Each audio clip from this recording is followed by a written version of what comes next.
గత కొన్ని సంవత్సరాలుగా రాహుల్ గాంధీ గారి మీద కక్షపూరితమైనటువంటి ధోరణితో భారతీయ జనతా పార్టీ మోడీ గారి ప్రభుత్వం ప్రవర్తిస్తూ ఉంది. ఇంతకుముందు రాహుల్ గాంధీ అనేటువంటి నిప్పును తాకి ఒళ్ళంతా ఊనమైంది. మీకు మొన్న ఎన్నికల్లో మీరు చవి చూసినారు. అతని మీద శిక్ష పడేటువంటి విధంగా ప్రేరేపించడము, పార్లమెంట్ సభ్యత్వాన్ని రద్దు చేయించడము, ఇంటిని ఖాళీ చేయించడము, ఇవన్నీ జరిగిన తర్వాత ప్రజల తీర్పు ఏ విధంగా ఉంటుందో రుచి చూయించినారు మీకు.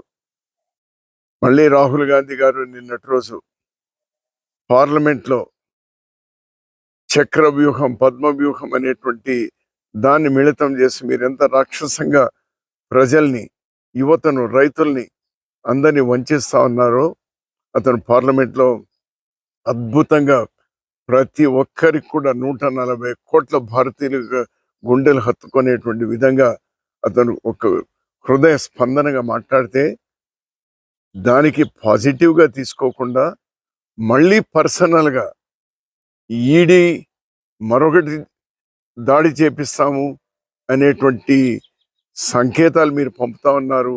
రాహుల్ గాంధీ గారు కూడా ట్వీట్ చేశారు. రాహుల్ గాంధీ ఇంకా నిప్పు కాదు, అది ఒక అగ్ని జ్వాల, మసైపోతారు, జాగ్రత్త, ప్రజల గురించి ఆలోచన చేయండి. ప్రతిపక్ష నాయకుడు అంటే ప్రజల వాయిస్ని అతను పార్లమెంట్లో చెప్తారు.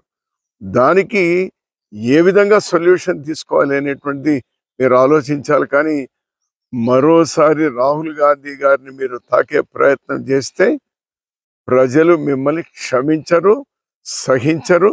చాలా తీవ్రమైనటువంటి పరిణామాల్ని మీరు ఎదుర్కోవాల్సి వస్తుంది. జాగ్రత్త. రాహుల్ గాంధీ గారు ప్రజలకు ఎక్కడ ఇబ్బంది ఉంటే అక్కడ వెంటనే పరిగెత్తా ఉన్నారు. మణిపూర్కు 2 సార్లు వెళ్ళొచ్చినారు. వాళ్ళతో మమేకమైనారు. వాళ్ళకు ధైర్యాన్ని ఇచ్చే ప్రయత్నం చేస్తారు. మీ కళ్ళు తెరిపించే ప్రయత్నం చేసినారు. అదేవిధంగా కేరళలో, వయనాడులో భయంకరమైనటువంటి ఫ్లడ్స్ వచ్చి అక్కడ ఇబ్బందుల్లో ఉంటే అక్కడ అతను, ప్రియాంక గాంధీ గారు వెళ్ళినారు. ప్రధానమంత్రి గారు పోరేంటి?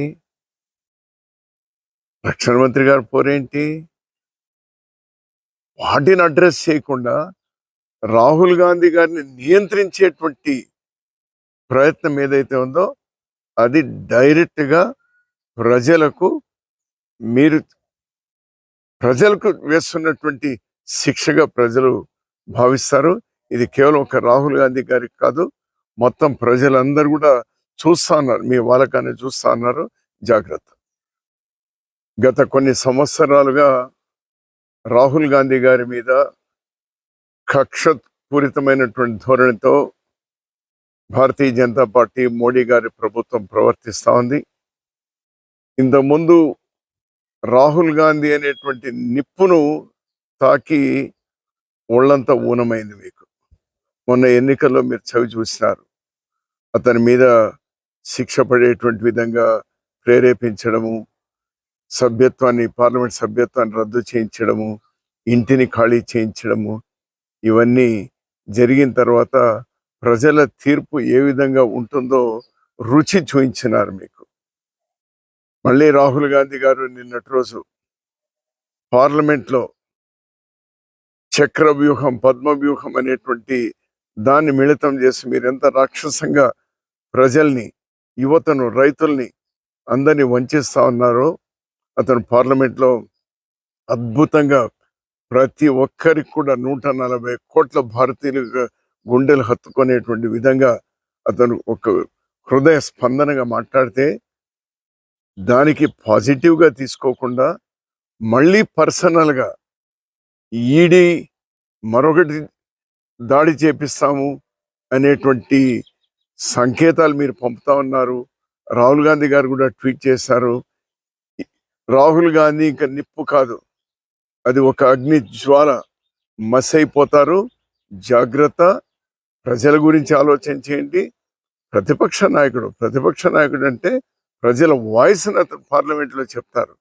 దానికి ఏ విధంగా సొల్యూషన్ తీసుకోవాలి అనేటువంటి మీరు ఆలోచించాలి. కానీ మరోసారి రాహుల్ గాంధీ గారిని మీరు తాకే ప్రయత్నం చేస్తే ప్రజలు మిమ్మల్ని క్షమించరు, సహించరు. చాలా తీవ్రమైనటువంటి పరిణామాల్ని మీరు ఎదుర్కోవాల్సి వస్తుంది. జాగ్రత్త. రాహుల్ గాంధీ గారు ప్రజలకు ఎక్కడ ఇబ్బంది ఉంటే అక్కడ వెంటనే పరిగెత్తా ఉన్నారు. మణిపూర్కు 2 సార్లు వెళ్ళొచ్చినారు. వాళ్ళతో మమేకమైనారు. వాళ్ళకు ధైర్యాన్ని ఇచ్చే ప్రయత్నం చేశారు. మీ కళ్ళు తెరిపించే ప్రయత్నం చేసినారు. అదేవిధంగా కేరళలో, వయనాడులో భయంకరమైనటువంటి ఫ్లడ్స్ వచ్చి అక్కడ ఇబ్బందుల్లో ఉంటే అక్కడ అతను, ప్రియాంక గాంధీ గారు వెళ్ళినారు. ప్రధానమంత్రి గారు పోరేంటి? రక్షణ మంత్రి గారు పోరేంటి? వాటిని అడ్రస్ చేయకుండా రాహుల్ గాంధీ గారిని నియంత్రించేటువంటి ప్రయత్నం ఏదైతే ఉందో అది డైరెక్ట్గా ప్రజలకు వేస్తున్నటువంటి శిక్షగా ప్రజలు భావిస్తారు. ఇది కేవలం ఒక రాహుల్ గాంధీ గారికి కాదు, మొత్తం ప్రజలందరూ కూడా చూస్తా ఉన్నారు. మీ వాళ్ళకాన్ని చూస్తా ఉన్నారు. జాగ్రత్త.